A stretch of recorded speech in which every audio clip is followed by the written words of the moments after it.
That is म होरे sports चाहिँ लिभ गर्दैछु है त। या दिस इज सिरियस। म चाहिँ होरे स्पोर्ट्स यही नोभेम्बरको स्टार्टबाट नै म छोडेको तरिकाले चाहिँ छोडिदिन्छु। मेरो time frame, working time frame October एन्डसम्म रह्यो भनेर बुझ्दा हुन्छ। लगभग मैले 10 महिना होरे स्पोर्ट्समा काम गरेँ। धेरै कामहरू अगाडिपट्टि फ्रन्ट एन्डमा देखिए मात्रै होइन, ब्याकग्राउन्डमा पनि केही कामहरू रहन्थे।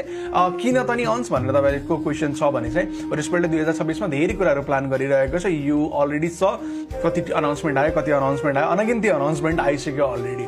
त्यो सबको लागि धेरै कुरा प्लान गरिएको, बट मसँग त्यसरी डेडिकेटेड टाइम दिन सक्ने अवस्था नभएको हुँदा चाहिँ म होरे स्पोर्ट्स छोड्ने निर्णय चाहिँ लिएको छु। इनफ्याक्टमा म अब कुनै पनि टिमसँग पनि एफिलिएट भएर, त्यो टिमको मेम्बर भएर चाहिँ काम नगर्ने डिसिजन पनि यहीँबाट तपाईँहरूसँग चाहिँ सेयर गर्दैछु। अनलेस एन्ड अन्टिल कुनै बिग ओभरहल हुन्छ अनि त्यसपछि I see lots of the possibilities होइन, त्यो भएर I might change my mind त्यो समयमा। बट राइट नाउ अथवा नियर फ्युचरमा मेरो कुनै पनि प्लान रहेको छैन कुनै पनि टिमसँग अफिलिएट हुने। दो म कुनै पनि टिम, कुनै पनि अरूसँग as a collaborative video or content ideas or anything आएको चाहिँ सायद तपाईँले देख्न पाउनुहुने हुन